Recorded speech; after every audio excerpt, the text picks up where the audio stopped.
Përshëndetje miq, jemi në semaforin e barit Losartan. Losartan bën pjesë në grupin e barnave të quajtura antagonist të receptorëve të angiotenzimes 2 dhe përdoret për mjekimin e hipertensionit arterial apo siç rëndom e quajmë në Shqipëri tensioni i rritur i gjakut. Angiotenzina 2 është një substancë që përllohet nga trupi jon në përgjigje të disa rrethanave të caktuara. Pikërisht këtu vepron Losartan. Pengon lidhjen e angiotenzines 2 me këto receptor dhe si pasojë enet e gjakut lëshohen, relaksohen dhe me uljen e rezistencës që këto i bëjnë gjakut gjatë kalimit në to, tensioni bie. Përveç efektit uljes të tensionit, Losartan ka dhe një efekt tjetër të mrekullueshëm. Ai ngadalson dëmtimin apo përkeqësimin e funksionit të veshkave. Veçanërisht kjo e rëndësishme në pacientët me presion të rritur gjakut dhe tek pacientët me diabet të tipit 2.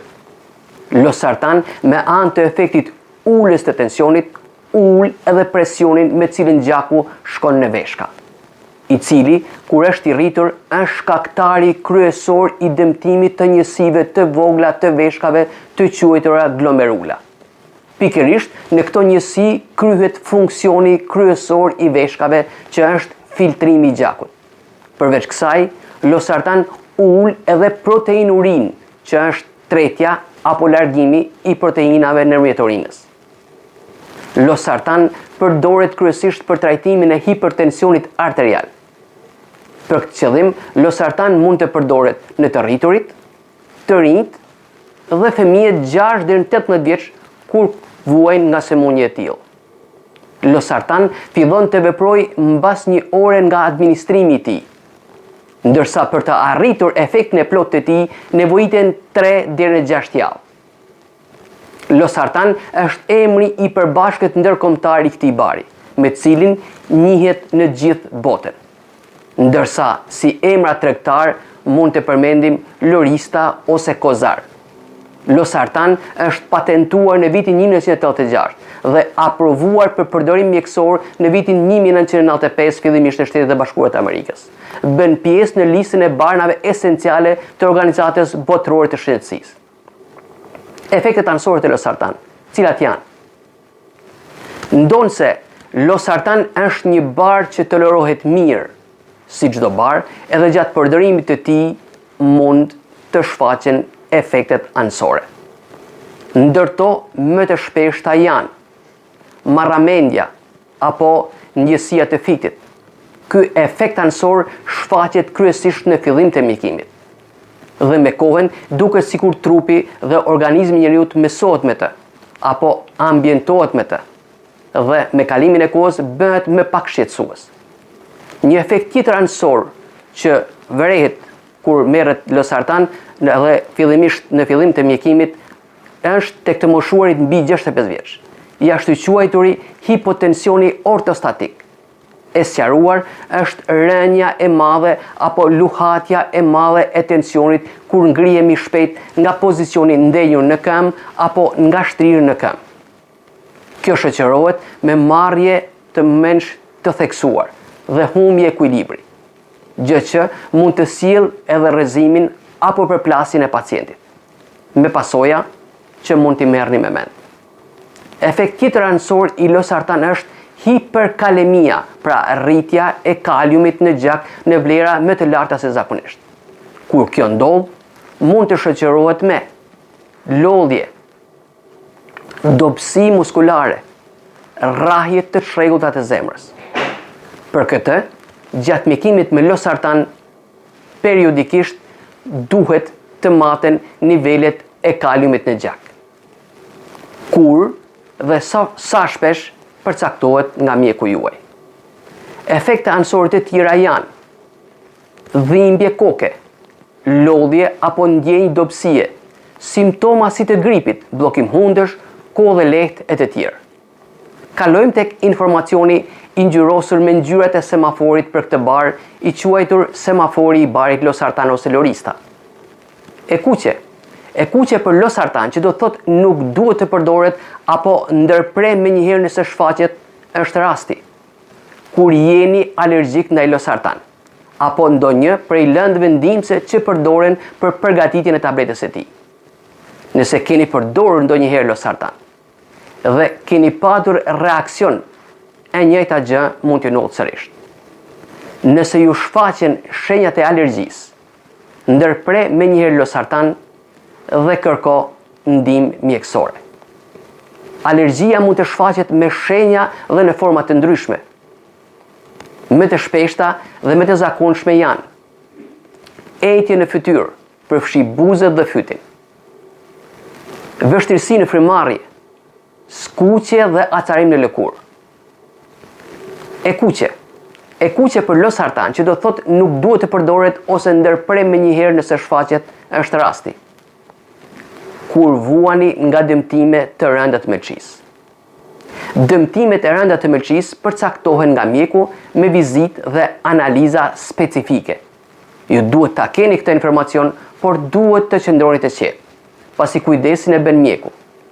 Losartan është barë që metabolizohet apo përpunohet për largim nga trupi në mëlçi, që do të thotë në rastet e dëmtimeve të këtij organi, losartan nuk do të përpunohet nga ky organ dhe mund të akumulohet, pra të grumbullohet në organizëm dhe të shkaktojë rënje të madhe të tensionit. Rënja e tensionit dëmton më së shumti veshkat, zemrën dhe trurin. Kur vuani nga mëlçia dhe po merrni losartan, gjithmonë respektoni me përpikmëri këshillat dhe planin e mjekut tuaj për konsulta, analiza periodike të mëlçisë e të tjerë. E kuqe për losartan, që do thotë nuk duhet të përdoret apo ndërpre menjëherë nëse ndodh, është rasti kur filloni një shtatzani. Veçanërisht i ndaluar është pas 3 mujorit të tretë të shtatzanisë, po kështu edhe kur do të ushqeni fëmijë me gjë. Ndodh se janë raste të rralla që një grua në moshën e shtatzanisë dhe gjithëdhënjes të përdorë losartan, apo të bëhet i nevojshëm përdorimi i losartan për mjekimin e hipertensionit, pasi ka alternativa të tjera më të sigurta, mund të ndodhë që ju të keni tension dhe mjeku juaj të ketë zgjedhur losartanin si barë mjekues. Në raste të tilla, duhet të jeni të qetë se kujdesin e bën mjeku. Detyra juaj është që kur keni planifikuar, po kërkoni apo po filloni një shtatzani, tregojani dhe kujtojeni mjekut tuaj sa herë që shkoni për vizitë se ju jeni duke marrë losartan. Kaq është detyra juaj. E kuqe për losartan, që do thotë nuk duhet të përdoret apo ndërpre menjëherë nëse duhet të përdoret ky bar, është rasti kur duhet të përdorni aliskiren. Aliskiren është një bar për tensionin e rritur të gjakut dhe përdoret kryesisht tek diabetikët që kanë pesuar dëmtim të veshkave. Arsyeja që këto dy barna nuk duhet të përdoren njëkohësisht, veçanërisht tek diabetikët dhe të sëmurët me dëmtim të veshkave, është se këto dy barna kanë veprim të ngjashëm mbi sistemin renin, angiotenzin, aldosteron, me pasojë rritjen e nivelit të kalimit në gjak, gjë e cila mund të shkaktojë shregullime të rënda të ritmit të zemrës dhe për shpejtim të dëmtimit të mëtejshëm të veshkave. Kalojmë tek ngjyra e verdhë. E verdhë për losartan, që do thotë të merret me shumë kujdes dhe në mbikëqyrje është rasti kur keni apo keni patur histori të mëparshme me angioedema, një formë e alergjisë që manifestohet me ejtje të fytyrës, buzëve, fytit dhe ose të gjuhës. Arsyeja është se vetë losartan e ka të vetin këtë efekt anësor. Pra këtë lloj alergjie, ndonë se ndodh rrallë, përdorimi i këtij bari tek një person me histori të vetën ose familjare me këtë lloj alergjie, ekziston mundësia për të shkaktuar kjo alergji. E verdhë për losartan, që do thotë të merret me shumë kujdes dhe duke u konsultuar me mjekun dhe ose farmacistin, është rasti kur po kaloni një gjendje me të vjedha dhe ose diarre të formës së rëndë. Kjo shoqërohet me humbje të theksuar të lëngjeve dhe kriprave minerale. Humbja e madhe e lëngjeve vetiu shkakton rënje të tensionit. Nëse jeni duke marrë losartan dhe barnet e tjerë kundër tensionit, sikur se është losartan pra, ky efekt dyfishohet. Pasoja mund të jetë rënja e theksuar e tensionit e gjakut, pasuar me ndodhit dhe dëmet afatshkurta si hipotensioni ortostatik, pra rënja madhe apo luhatja madhe e tensionit kur ngrihemi nga ndenjur ose shtrirë në këmbë. Dhe dëmi tjetër i rënjes së madhe të tensionit, të cilit gjithmonë duhet t'i ruheni kur mjekoheni me barna kundër tensionit, është dëmtimi i funksionit të veshkave nga tensioni i ulët. Tensioni i ulët konsiderohet vlerat baras ose më poshtë se 90/60. E verdh për losartan, që do të thotë të merret me shumë kujdes dhe në mbikëqyrje të vazhdueshme është rasti. Kur krahas losartan, mjeku juaj ka përshkruar edhe diuretik, barna që shtojnë jashtëqitjen e urinës me anë të veshkave. Në një kombinim të tillë, bëhen bashkë dy barna me efekt ulës të tensionit. Pasoja mund të jetë sërish rënja e theksuar e tensionit në vlerat 90/60. Rënja e tensionit në këto vlera, përveç lodhjes dhe kputjes, kur zgjat për një kohë të gjatë, mund të bëhet shkak për dëmtimin e veshkave. Ndaj gjithmonë kur keni dyshime për rënje tensioni, mateni dhe konsultojeni me mjekun dhe ose farmacistin tuaj. E verdh për losartan, që do thotë të merret me shumë kujdes dhe në mbikëqyrje të vazhdueshme është rasti kur vuani nga ngushtimi ose bllokimi i enëve të gjakut që ushqejnë vetë veshkën. Problem i quajtur stenozë e arterieve renale, apo rasti kur para pak kohësh mund të keni kryer transplant të veshkave. Edhe në këtë rast duhet të shmanget me çdo kusht ulja e tensionit poshtë vlerave 90/60. Në dy rastet e përmenda më lart, qarkullimi i gjakut në veshka apo vaditja që gjaku duhet t'i bëjë këtij organi nuk është normal.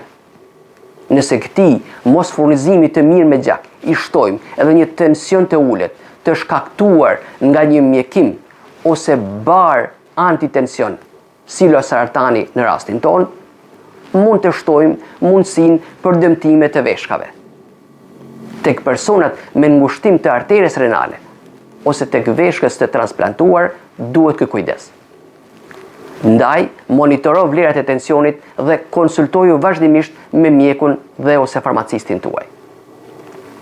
E verdh për losartan, që do thotë të merret me shumë kujdes dhe në mbikëqyrje të vazhdueshme është rasti kur vuani nga dëmtimet të funksionit të mëlçisë. Nëse në dëmtimet e rënda losartan nuk duhet të përdoret, kur dëmtimet sa kanë filluar, janë të lehta, apo keni trashëgimi të tillë, apo për arsye të ndryshme keni predispozit për sëmundje të tilla, mjeku juaj bën kujdesin e tij, ndërsa ju duhet të ndisni atë me përpikmëri. Të ndjekësh me përpikmëri do të thotë të respektoni dozën e përshkruar dhe planin e konsultave dhe analizave që ai ka programuar. E verdh për losartan, që do thotë të merret me shumë kujdes dhe në mbikëqyrje është rasti. Apo me që kanë natyrë dhe pasojat e njëjta janë rastet kur vuani nga insuficienca kardiake, apo siç njihet ndryshe lodhja e zemrës, kur vuani nga problemet të valvulat të zemrës, kur vuani nga sëmundjet e enëve koronare. Një zemër e diagnostikuar si e lodhur apo insuficiente, një zemër që ka probleme me valvulat e saj, një zemër që vuan nga sëmundjet e enëve koronare, nuk mund të sigurojë një furnizim të mirë me gjak të vetes në radhë të parë dhe të organeve larg saj si veshkat dhe truri. Nëse vuani me një nga këto diagnoza dhe filloni një mjekim për tension të rritur me losartan, respektoni me përpikmëri dozën që mjeku juaj ka përshkruar. Kjo pasi, ai me dhënien e losartan së pari synon të mjekojë tensionin e rritur të gjakut, por nga ana tjetër, ai bën kujdes që të shmang rënjen e theksuar të tensionit. Rënje theksuar tensioni do të thotë baras ose poshtë 90/60. Tensioni i cili mund të bëhet shkak për dëmtimin e veshkave ose të muskulit të zemrës. Për këtë, mjekimi fillohet me doza të vogla dhe në rast nevoje mund të rritet gradualisht. Ndaj, respektoni dozën, matni tensionin dhe konsultoni vlerat me mjekun dhe ose farmacistin tuaj. E verdh për losartan, që do thotë të merret me shumë kujdes dhe në mbikëqyrje të vazhdueshme, është rasti kur vuani nga sëmundja ose sëmundje cerebrovaskulare, shkaktuar nga paksimi apo dëmtimi i rrjedhës së gjakut në tru. Pacientët që marrin losartan dhe vuajnë njëkohësisht nga sëmundje të tilla si ishemia cerebrale duhet të tregojnë kujdes të shtuar, sepse balanca ndërmjet uljes së tensionit të rritur dhe furnizimit adekuat me gjak të trurit është shumë delikat. Losartani në vetvete ul tensionin dhe mbron nga infarkti i trurit në planin afatgjat. Por, për pacientët me qarkullim të gjakut tërnor të dëmtuar, tensioni i gjakut nuk duhet të bjerë shumë poshtë, sepse në këtë mënyrë truri mund të mos marrë gjak dhe nëpërmjet tij oksigjen dhe ushqim të mjaftueshëm, duke shtuar në këtë mënyrë dëmtimin cerebrovaskular ose duke mos lejuar riparimin e shpejtë të një dëmtimi të mëparshëm. Ndaj, respektoni dozën e përshkruar, matni në mënyrë të shpeshtë tensionin dhe konsultoni vlerat e gjetura me mjekun dhe ose farmacistin tuaj. E verdh për losartan, që do të thotë të merret me shumë kujdes dhe në mbikëqyrje të vazhdueshme, është rasti kur vuani nga hiperaldosteronizmi primar. Një sindrom që shoqërohet me shtimin e sekretimit të hormonit aldosteron nga anra e gjendjes miveshkore si pasojë e shtrëngullimeve apo dëmtimeve të saj. E verdh për losartan, që do të thotë të merret me shumë kujdes dhe në mbikëqyrje, është rasti kur jeni mbi 75 vjeç. Edhe në këtë rast, dozat e përshkruara fillimisht janë të vogla, me qëllim që të menjanohet rënja e madhe e tensionit, baras ose poshtë vlerave 90/60. Për arsye të moshës, qarkullimi i gjakut dhe vaditja që ky i bën organeve jetësore si veshkat, truri, myelçia e të tjerë paksohet /ose keqësohet. Nëse i shtojmë këtij problemi të moshës edhe hipotensionin, pra tensionin baras ose poshtë vlerave 90/60 të shkaktuar nga një mjekim apo barë si losartani, atëherë plakja ose dëmtimi i këtyre organeve do të përshpejtohet.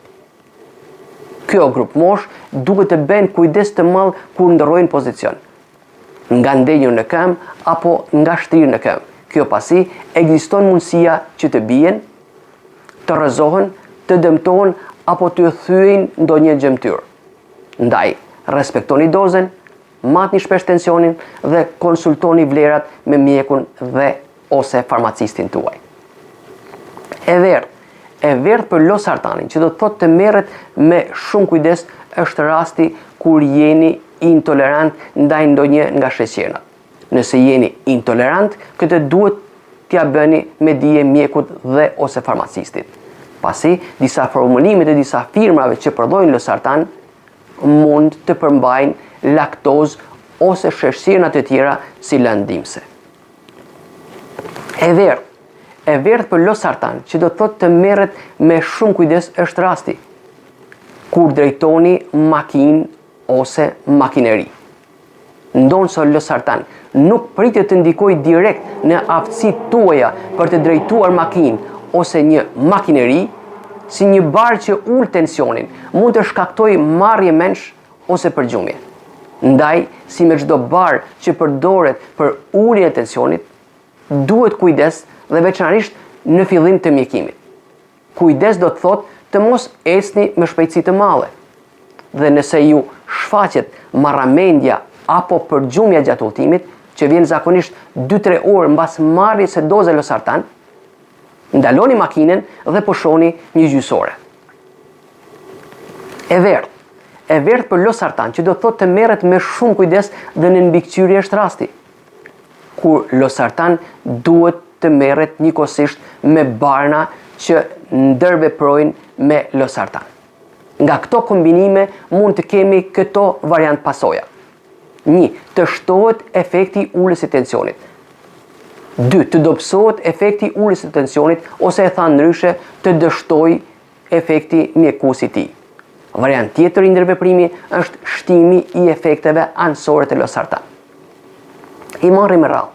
Rasti i parë, shtimi i efektit ulës të tensionit deri në vlera të padëshiruara apo të dëmshme për trupin tuaj. Kjo mund të ndodhë kur losartan kombinohet me barna të tjerë antihipertension, si beta-bllokuesit, me të përdorshmit janë atenolol, metoprolol për kallët e tjerë, me diuretikët si hidroklortiazid, furosemid, torasemid e të tjerë, me amlodipinen, me nifedipinen, me metildopa e të tjerë. Efekti ulës i tensionit shtohet edhe në rastin kur losartan kombinohet me barna me efekt të fortë në sistemin nervor qendror si antidepresivet. Në këtë grup mund të përmendim amitriptilinen, imipraminen, anafranil e të tjerë, antipsikotikët apo qetësues të fortë si klorpromazina, levomepromazina, clozapin apo leponex, me një qetësues të dhimbjeve të forta të shpinës si baklofeni e të tjerë. Rasti i dytë, kur dëmtohet efekti ulës i tensionit apo dështim i efektit mjekues të tij. I tillë është rasti kur losartan kombinohet me barna të quajtura antiinflamator jo steroid, shumë të përdorshëm për reumatizmin dhe për dhimbjen, si indometacin, piroxicam, diklofenak ose voltaren, ketoprofen ose ibuprofen, celecoxib ose celebrex. Ky i fundit, si barë më i ri i këtij grupit, edhe pse me efekte më të lehta anësore krahasuar me të parat apo me indometacinën edhe të tjerë, edhe ky mund të dëmtojë efektin e losartan. Rasti i tretë, kur nga kombinimi me këto barna shtohen efektet anësore të losartanit. Ndërto mund të përmendim kombinimin e tij me barna që rritin nivelin e kaliumit të gjak, ose me produktet që përmbajnë kalium. Nga këto mund të përmendim diuretikët si amiloridi, triamtereni, triam, spirolaktonet e tjerë, me heparinen, një injekcion që përdoret për parandalimin e trombozave. Në të gjitha këto raste, efekti anësor i losartanit apo loristës për të rritur kaliumin në gjak përforcohet. Hiporkalemia shkakton rrahje të parregullta dhe të rrezikshme të zemrës, dhimbje muskulare, mpirje të anësive.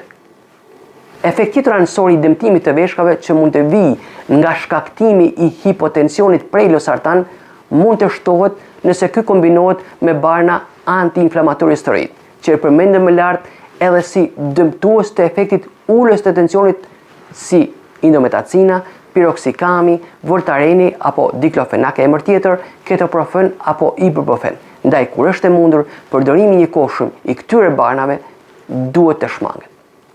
Kur përdorimi i njëkohshëm është i domosdoshëm, mund të ndodhë një variant i tillë, mjeku juaj do të planifikojë analiza dhe konsulta më të shpeshta.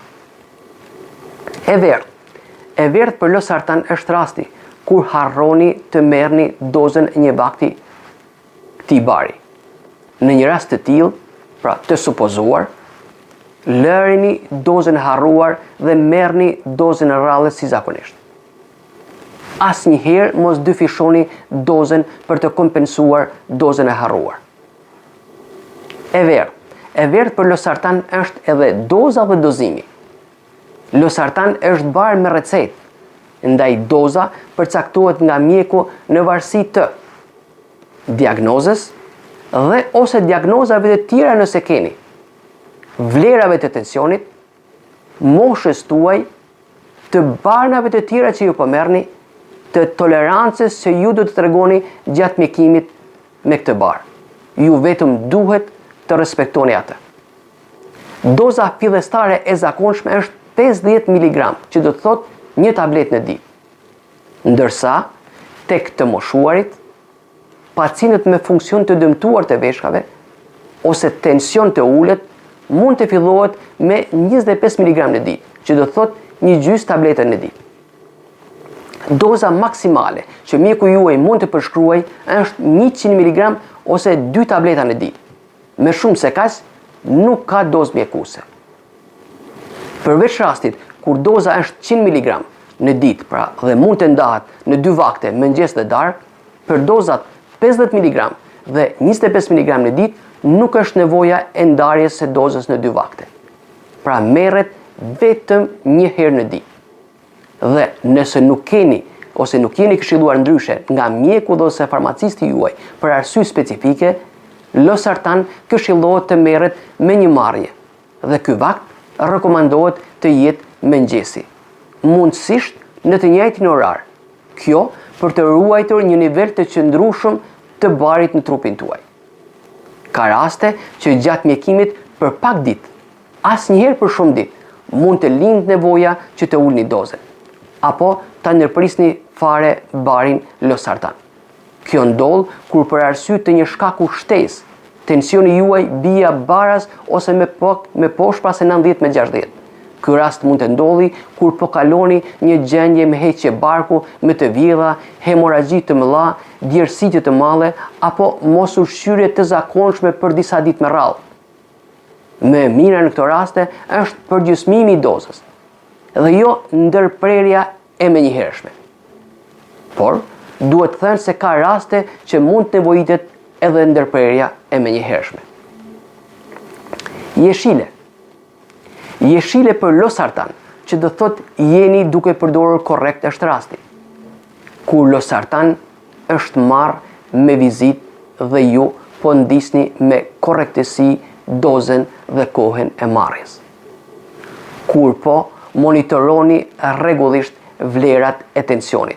Kur keni kontrolluar datën e skadencës dhe karakteristikat fizike të barit nuk kanë ndryshuar, si era, ngjyra, shija. Losartan duhet të gëlltitet i plot dhe të shoqërohet me gotë ujë, pra nuk duhet të përtypet. Kaq për semaforin e barit losartan. Faleminderit.